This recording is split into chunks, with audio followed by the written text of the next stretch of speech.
Before booking a Royal Caribbean cruise, you'll want to understand what is and is not included in your cruise, and I've got 11 fees you should know about before you book a cruise up next.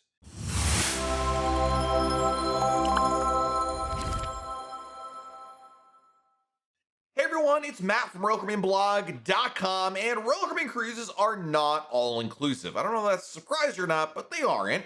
And there are some things that are included and some things that cost extra with it.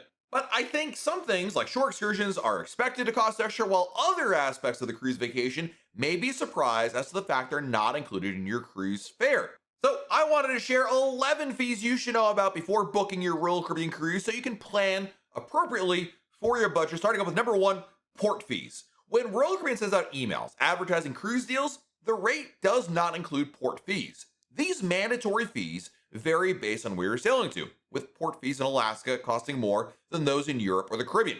In July of 2025, for instance, the port fees on a 7-night sailing to Alaska on Quantum of the Seas cost as much as $295 per person, while the fees for a 7-night cruise to the Caribbean on the brand new Icon of the Seas cost about $185 per person. Port fees are charged by the ports of calls to the cruise lines, as ships don't get to dock there for free, and those fees are then passed on to the passengers. They're usually a summation of a few different fees, including the docking fee, per passenger fee, aka the head tax, and the pilot fee. Unlike gratuities that can be adjusted at guest services, port fees are paid in full by the time of final payment, and they're non-negotiable. Next up is Wi-Fi. If you want to stay connected on your cruise ship, well, you're going to need to purchase a Wi-Fi package. Unlike other cruise lines, Royal Caribbean only offers a single package for their internet access, known as the Voom Surf and Stream. With this package, you get 24-hour access to the internet, and there aren't any restrictions on what you can access either, and no limits per megabyte or anything like that. You can browse the web, send and receive emails, chat on messenger apps, as well as stream your favorite TV shows, music, and movies.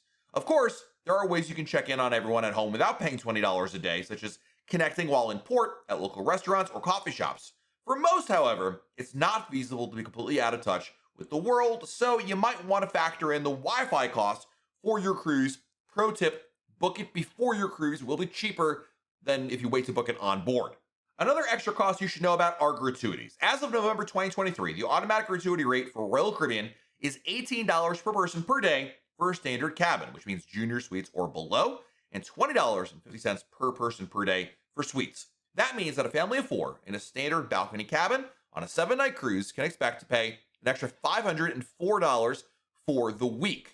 You can choose to prepay gratuities before you're sailing, either at the time of booking or by calling Royal Caribbean to your travel agent, or have them added to your onboard account to be settled at the end of your cruise. Each guest, regardless of age, will be assessed a daily gratuity, which is then split amongst the hardworking crew members. Another fee you may not be aware of are the premium menu options. So you already probably know that the main dining room is included in your cruise fare, but if you choose to eat in the main dining room, you'll find some extra cost items on those menu.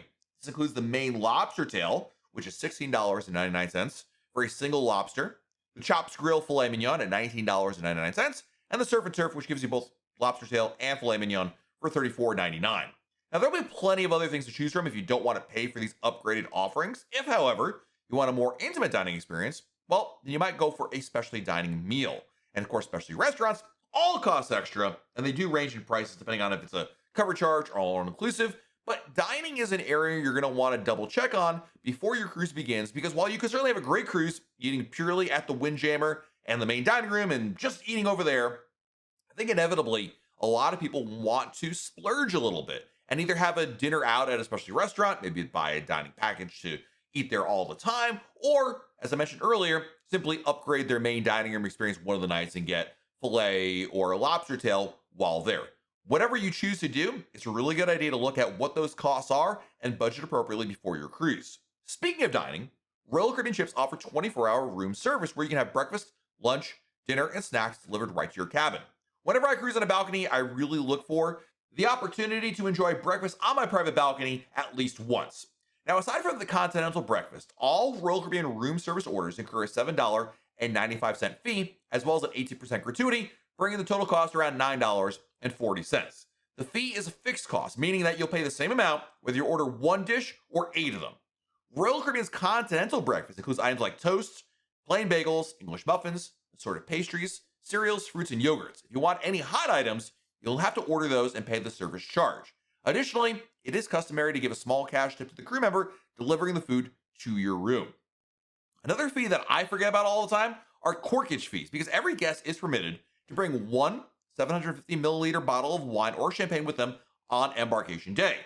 While this likely won't last you the entire cruise, bring your own alcohol on board, even in a limited quantity, is still a really good way to save money. But you should be aware that if you consume it in a public area like the dining room, you'll be charged a corkage fee of $15 per bottle. Now, I gotta admit, in my experience, I'm rarely ever charged this, but it is technically a rule that you should be aware of. Then there's the thermal suites. There's no denying that the cruise ship spas are really expensive, because like a 15-minute suites massage is going to cost like $150 or more.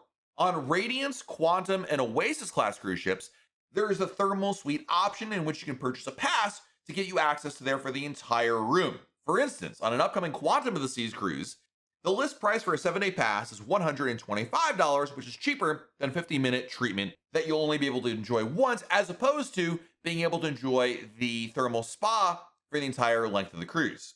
Then there's childcare. Don't worry, Adventure Ocean programming is complimentary for kids between the ages of 3 and 12 during the day. An hourly rate does apply for 10 p.m. though. That's a separate program altogether. But the good news is, if you got kids or teens, that's included with your cruise fare. But kids under the age of 3 cannot partake in the complimentary programming. If you have a child that's between 6 and 36 months old, then you'll need to go to the Royal Babies and Tots. And that's a great option. It's a nursery drop-off for guests between the ages of 6 and 36 months, as I mentioned, and the cost is $6 per hour between 9 a.m. and 6 p.m., and then $8 per hour from 6 p.m. until midnight. Regardless of where your child has to go, there will be age-appropriate activities for them to enjoy while parents get some much-needed alone time. I think it's the best money you'll ever spend on a cruise ship, but be aware that childcare may cost you extra. And then, of course, there is select non-alcoholic beverages. Your base fare includes things like water and milk and tea, coffee, lemonade, iced tea, flavored waters, juices at breakfast, and hot chocolate. But if you want something else, like specialty coffees, or sodas, or mocktails, you either need to pay for each drink individually or go for a Royal Caribbean drink package. As of December 2023, most zero-proof cocktails are $7, with specialty coffees like Cafe Promenade and Cafe Latitudes between about $4 and $5.50. Soda on board Royal Caribbean cruise ships are $3.50 each. So Royal Caribbean offers 2 different non-alcoholic packages, though, that might be able to save you money. The Classic Soda package and the Royal Refreshment package. The Refreshment package is more expensive, obviously, but it includes all non-alcoholic cocktails, mocktails, Coca-Cola freestyle beverages, and soda refills at any venue, bottled, still, and sparkling water, specialty teas and coffees, Johnny Rocket shakes, and freshly squeezed juices. The Classic Soda package includes just soda, though, so you'll have to pay extra for anything that's not a soda drink.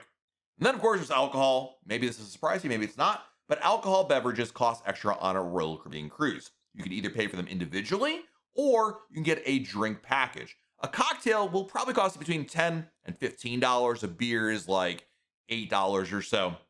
And of course, the cost of a beverage package, like the deluxe beverage package, which is the only alcoholic package offered, is going to range depending on your sailing. Usually it's between like $60 and $105 per person per day. No matter which drink package you choose, you will absolutely save money by pre-purchasing the drink package before your cruise. Don't wait to book it on board the cruise ship. And lastly, there are certain onboard activities that will cost you extra you might not be aware of. Royal Caribbean is known for packing its ships full of onboard thrills. Depending on which class you sail on, you'll find anything from ice skating rinks to skydiving simulators, bumper cars, zip lines, water slides, and more. The majority of activities are included in the cost of your cruise, but there are some that cost extra, such as the North Star Observational Pod on sea days costing extra, and fitness classes. In addition, if you want a flow rider lesson, whether it's private or a group, you'll have to pay extra for that, with the latter being the cheaper option. Usually, the group lessons cost around $60 per person. So there you have it, a look at the 11 most important cruise fees you should know they're going to cost extra, and how to maybe mitigate them a little bit, bring those prices down. Let me know in the comments below which of these are a surprise to you and which of these are a must-do. I mean, port fees everyone's going to pay for, but which of these do you go for, which of these do you not? Let me know in the comments below. While you're down there below our video, please hit the like button, subscribe to our channel, and turn on notifications. That way, YouTube lets you know we have a brand new video to share. This has been Matt from RoyalCaribbeanBlog.com, and we'll talk again real soon.